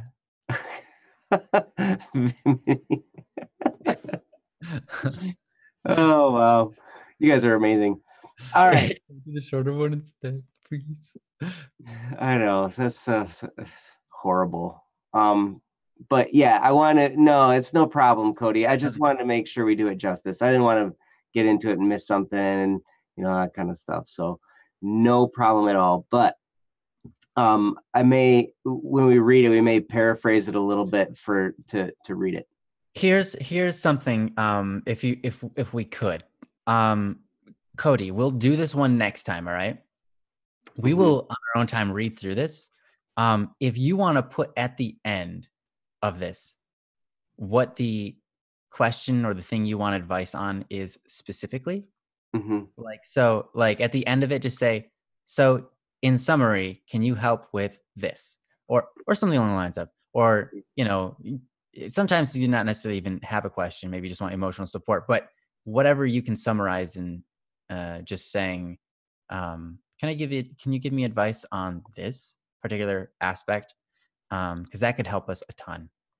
When reading, we've had to read through long things before, and sometimes we're just like, there's so much here, we don't know actually what what the exact topic you want us to touch on is, because there's so many topics to touch on. You know what I mean? Right. Yeah. And then come back Friday and we'll handle it. Yeah, totally. We'll handle it next time, Cody. Yep. For sure. So, but let's do moving on from Cody. So this, I will post the link here so people can read along. Yeah, thanks, Cody. Thanks for being understanding, and thanks for being awesome. And thanks for being so amazing in the chat too. I mean, you've really taken it upon yourself to be so welcoming to people. So yeah. Hey, Andrew Tristan, welcome. All right, let's see. Oh, hey, V. Hey, Vay. Is it Vay E? Vay E. I'm gonna guess it's pronounced like that. Vay E. It's a cool name. All right, so this is from Cody. You see the link up there, and I will read it. It goes like this. It's called Moving On. This post is not about the darkest time of my life, although it is not a good thing. So after sort of getting over everything that happened in my freshman year, I was still trying to meet new people and get new friends, and it was working. I was surrounded by nice people that I enjoyed being around and that wanted me to be happy. But then in August of 2017, I met a girl named Haley. For some reason, I found myself getting attracted to her quicker than normal, and looking back now, I see letting myself catch feelings as a huge mistake. I started to separate myself from all those friends to spend more and more time with her, and it only got worse as time went on. Eventually, in March of 2018, I asked out Haley and we started dating. Another big mistake. She also started making me abandon my friends because she didn't like them, and I stupidly listened to her. She had many issues from her past, and she used me to resolve them, but not in a healthy way. Whenever she got upset or angry in any way, she would yell at me and insult me, and it hurt a lot. At the time, I didn't realize that it was hurting so much, but it got worse and worse every time. Once again, I was finding myself getting sucked down deeper and deeper into the abyss. After about 4 months, we started to do inappropriate things, although there was never any actual intercourse, luckily. This just made everything worse, as I'm sure you can imagine.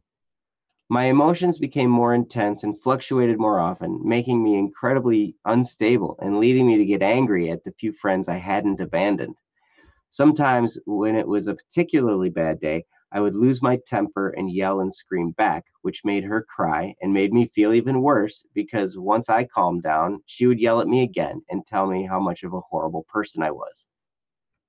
And throughout this all, I was still separating myself to be with this girl, and I eventually stopped talking to most of my previous friends. But I didn't realize what path I was walking at the time.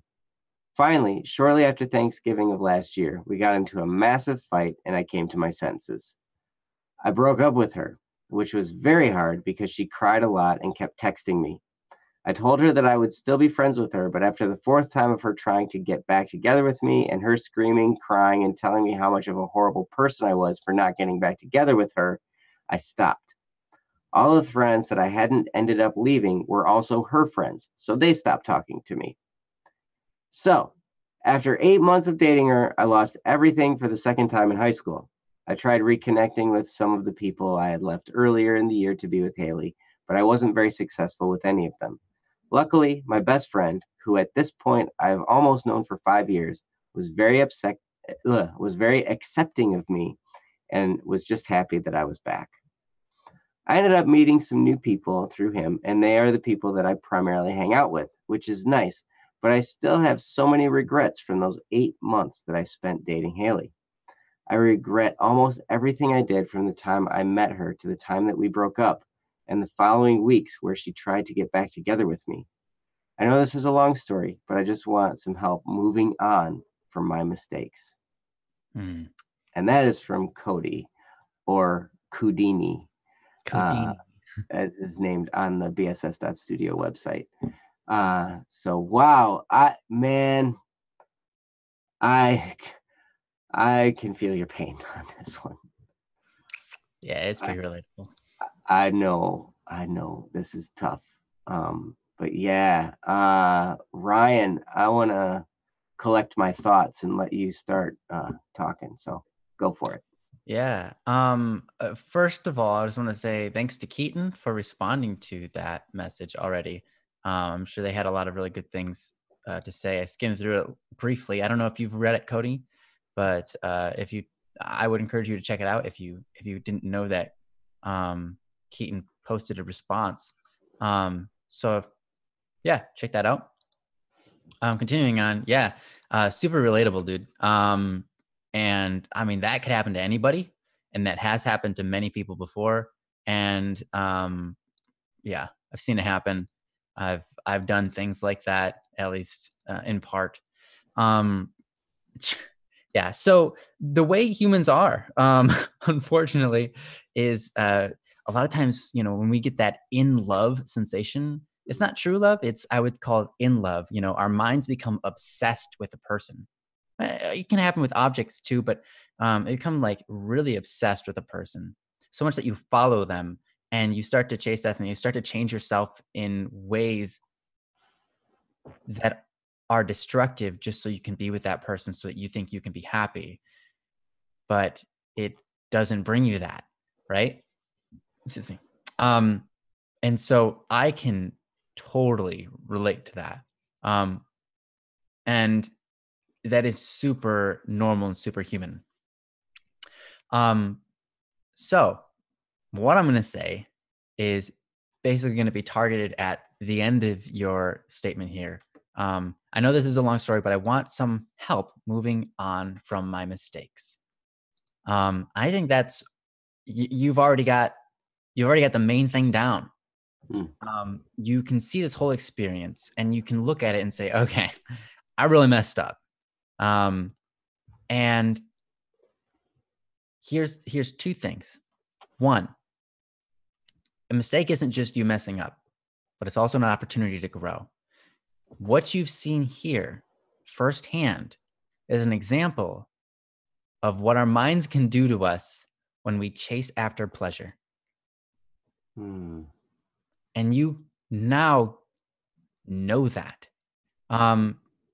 Cody, I'm not sure if you're religious at all or anything, but there's a story in the Bible, and it happens right at the beginning with Adam and Eve. A lot of people know the story. The serpent convinces Eve to eat the apple, and then then she offers it to Adam, and Adam eats the apple too, right? Now, a lot of people. Oh, sorry, fruit. I meant to say fruit. Yeah, I said apple because everybody says apple, but it's yeah, I know. The idea, everyone always paints a picture of it being an apple. It's not an apple. It's just a fruit. Anyways, there's a lot of things in that story that are misconstrued. For example, the serpent doesn't mean it's a snake. It's more akin to a dragon. And it's not the girl's fault that she's eating this. Exactly. It is her fault. But the guy was told that he was supposed to protect and guard the garden from creatures like the dragon. And so what did he do? He was standing right next to Eve, right? And the dragon comes, essentially, Satan, and he's like, hey, you should eat this apple. And what does Adam do? He sits there and says nothing and lets the girl talk. He's not protecting the garden. He's not protecting the one he's supposed to love. The whole thing is a test. The whole thing is a test for Adam to see, Adam, do you really love my daughter, Eve? That's the scenario with God, Adam, and Eve. And Adam fails because he thinks he loves her. But in truth, he had high emotions for her. He didn't love her enough to sacrifice himself, to put himself in the way of the dragon, to say, hey, you will not convince this girl to sin.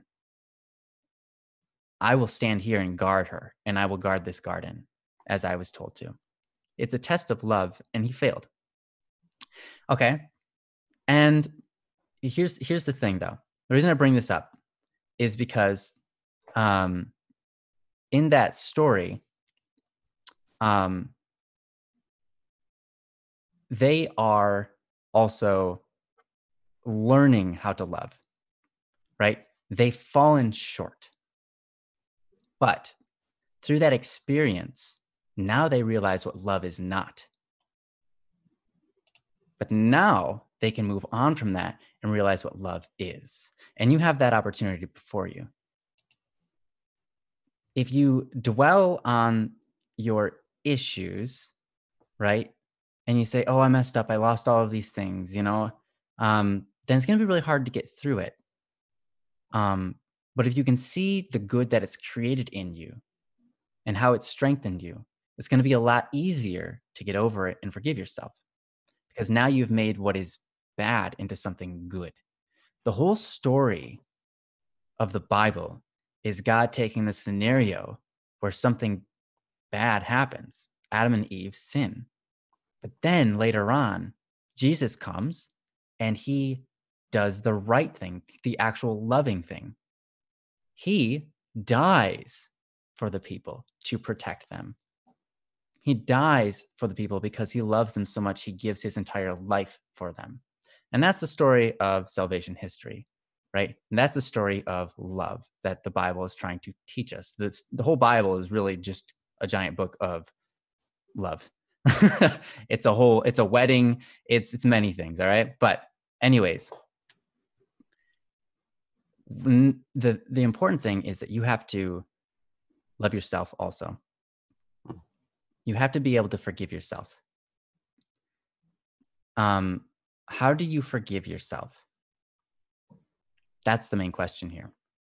Because if you can forgive yourself, that's really all it takes. If you want to move past this, you simply have to forgive yourself, because you didn't know. Adam and Eve didn't understand what love was until that happened, which makes that whole scenario not a bad thing, but a good thing, because they didn't understand. When they eat the fruit, they know the knowledge of good and evil. They obtain the knowledge of good and evil. Now they understand it. It doesn't mean that they didn't know what good and evil was before they ate the fruit. It was because they endured the pain that came from doing something wrong that they now know good and evil, meaning they experienced good and they experienced evil. And now it's the same for you. You've experienced something maybe not good, right? Something evil. But now you also can turn that into something good. So anyways, forgiving yourself, sometimes you have to go back into the past and think about those issues. Think about the things that you did and look at yourself and say, I didn't know what I was doing. I didn't realize how off I was. I can't be mad at myself for that. I was doing what I thought was best at the moment, but now I realize that was wrong. I can't be mad at myself for that. That's in the past. I can be a better person now. I can grow from this. And you know what? Even for the times I knew I was doing something wrong, I'm sorry. I'm sorry I did that to myself. I'm sorry I did that to those people. I forgive myself. You just have to walk yourself through that. Because the important thing is that you love yourself. You want the best for yourself.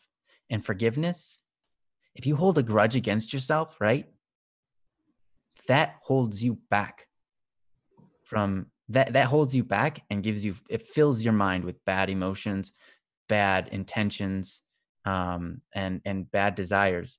If you can let go of that grudge, you're going to be a lot better person and a lot better of a relationship with yourself and with those around you.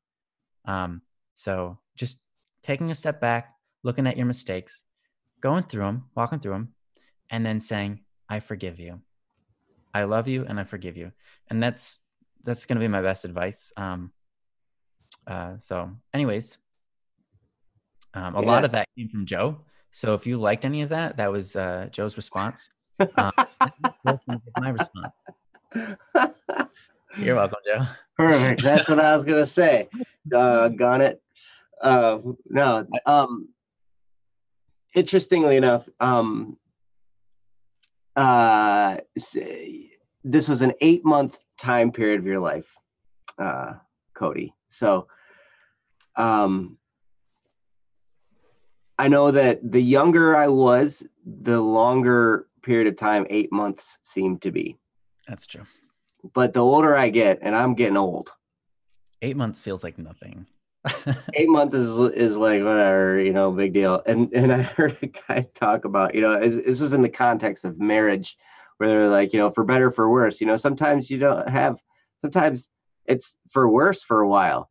And one guy said, yeah, sometimes you just have an off decade. And I'm like, yeah. oh yeah. Oh wow, those 10 years were terrible for At me. 10 years, man. Wow. So what I'm saying is you can, you go through this time and it seems like it'd be a long time, but as you look back on this, I think what you learn from being in this experience, you're going to be so thankful that you went through this in the future, because you're going to be like, oh my gosh, if I had not gone through that and understood what was going on and then dealt with that, I might have made an even bigger mistake with this other person in the future, and then like get married to them and then have that type of thing going on. And then, like it would be even worse, because then you're kind of there. And then if you're married and then you have children and stuff, then you're like, once you have children with someone, like you're kind of there. I would say once you're married, you're there with them for the rest of your life, because that's what marriage is supposed to be. But I know our culture doesn't necessarily respect marriage that much. But if you end up with children with that person, you're going to have contact with them for years and years and years and years. No matter if you separate, because there's going to be that common thing. You're going to have those kids. So all this to say, I know that, maybe this is a little bit beyond the scope of what we're talking about. All I'm saying is down the road, you might look back at this experience and you'll be like, man, I sure learned a lot then. I learned some things of what to avoid in the future. And so that's very valuable. I had a boss one time tell me, because I made a huge mistake. And this wasn't a time mistake, it was a money mistake. But I think I made one mistake in a few minutes of time, and it cost the company $3,000. Which isn't not that big a deal, but $3,000. I mean, in a couple of minutes, one sale that went bad, $3,000, And I was like, oh my gosh, I'm going to be in such big trouble and all this kind of stuff. And I'm like, oh no, and it was actually the owner of the company talked to me about it. He said to me, I was like, I'm really sorry about that. I'm sure you got some kind of reprimand and all this kind of stuff. You need to like dock my pay. You need to whatever. He's like, well, we're certainly not going to pay the commission for it. So for that sale. But so that's one thing. But he said, I'm not going to fire you. Because I was thinking that was the way it was going to go. Like, I'm going to get fired. I'm going to get something bad's going to happen. He's like, I'm not going to fire you. I just spent $3,000 educating you. Well said. Like, oh, so here you can take that same type of thing, put it in this context. You didn't just lose 8 months. You just got 8 months of education, my friend. Well said. And that is going to be so valuable to you in the future. And I tell you, one of the things I learned about people who act the way this ex-girlfriend of yours was acting, in the way you were saying it, just always being mean, always being angry, always telling you how horrible of a person you are, all that stuff. I mean, that is wrong behavior, right? We can agree that treating people like that is not right. And what we do by accepting that and not calling it out, and just by dealing with it and letting them do that, we make them think that that behavior is okay. And it's not okay. So when we just let people treat us poorly like that without even mentioning it or calling it out, what we're doing is not loving to them, because we are giving them the impression that wrong behavior is right. And that's not going to serve them well for the rest of their life, no matter what happens between you two, right? So that was such a huge eye opener when a person taught me this principle. It's like, bad behavior needs to be exposed. You don't necessarily need to say that person is a bad person, but their behavior is bad. And if you let bad behavior go, then they think it's okay. And it's not okay. And they need to know that it's not okay, because their life is going to be much harder if they behave badly like that. So for their sake, you did the right thing by breaking up and not getting back together, and not giving in when all the trying to get you back was going on. You did the right thing, and that was awesome. So well done, Cody. And I'll tell you, I'm really glad that you have the friends that you have, the friends that took you back, because that's a great foundation to start with. And if you need to make more friends, you can reference the books I talked about earlier: How to Have Confidence, Empowering, Dealing with People, How to Win Friends and Influence People, these types of things. If you're looking to expand to more friends, you can do that. Always have that love in your heart. But I'll tell you, you've just been through the ringer. You've been through a hard time. And it was so valuable. And I know you're going to look back, when you get older, you're going to look back and you're going to be like, man, that was kind of a defining moment for me, because I learned some really important stuff. And you found out who your true friends are. They're the ones who forgave you and came and, just were glad to have you back. Those are real friends. Real friends. And I hope that you can be real friends with us too. I thank you so much for posting, and, we'll always accept you no matter what's going on. Yeah. You can always come back and be here. And you've been a little bit quiet in the chat while we were talking. I'm hoping it's just because you're listening and you didn't fall asleep. But if you did, I know you were tired. I know you were kind of feeling a little under the weather there. But if that's the case, hopefully you can listen to this later and hear it. But thank you so much for posting. Ryan, did you have anything else to discuss on this? Oh, no. Yeah, it just, what you said is super important. For, when someone's doing the wrong thing in a relationship, you got to call them out for it. I don't mean you got to be a jerk, but like you said, if you just let them do it, they'll get in the habit of doing that and trying to get their way doing that bad thing. It's more important to put a little tension in the relationship for their health than it is to allow them to destroy themselves. What's more loving, right? It's important to ask that question. Loving is one thing, the best for another person.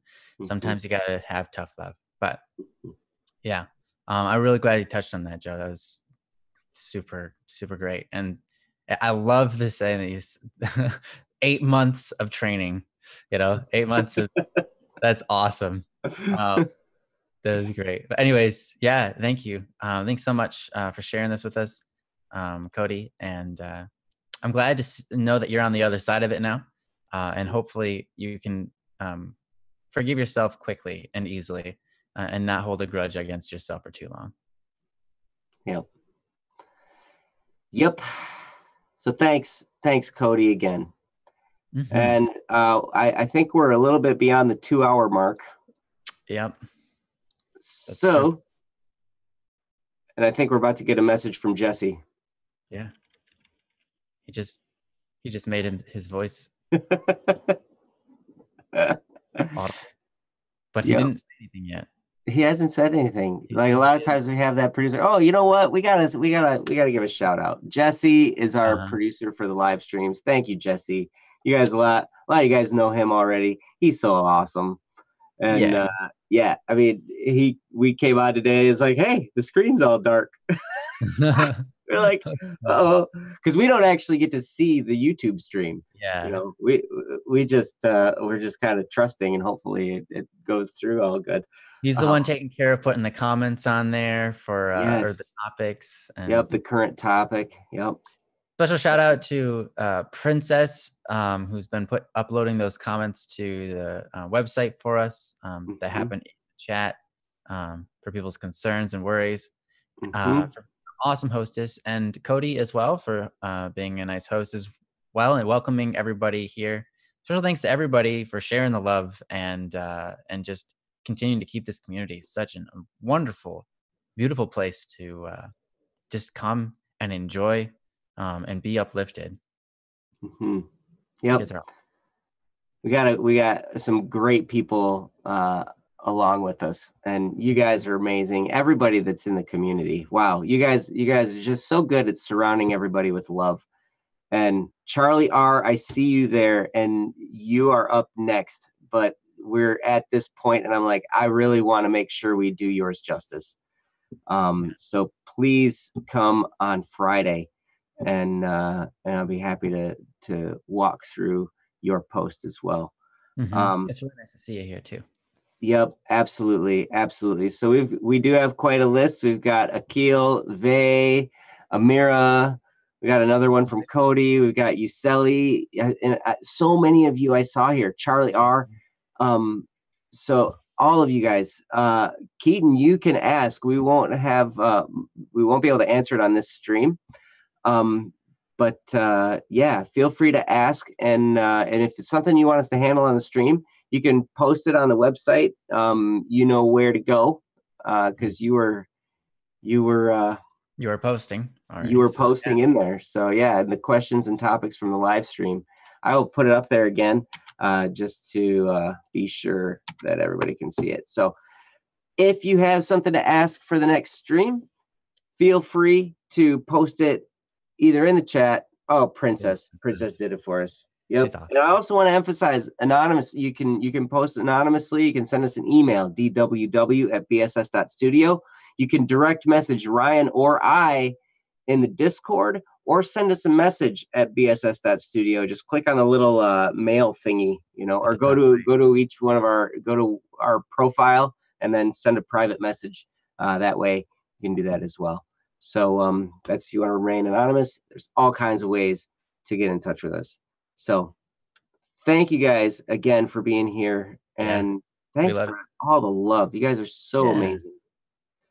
Vimini asks, Joe, are you ever on Discord? And yeah, once in a while. I don't expect him to necessarily participate in the server, much like my failures to do so. He was never even obliged to do so. But anyways, but he is on there, and we'll communicate and get back to you when he's available if you ever message him. Yeah, I basically with Discord, I mainly have been doing direct messaging with folks on Discord. I haven't been involved in the Static P server. So, and Princess is right. I'm on Discord occasionally. Yeah. So, but it's CDVNL. Message the wrong show. Oop. Yep. Just remember, that's why that's the whole reason for the name CDVNL, is because nobody else has that name. So I'm really easy to find if you look for CDVNL. So yeah.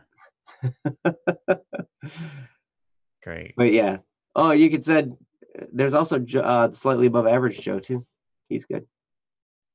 But anyway, we're gonna shut this down. So thank you guys again for being here, and we will see you on Friday. Hit that notification bell, subscribe, all that stuff. We'll see you on Friday. Yeah, it's gonna be a good time. All right, bye guys. See you guys.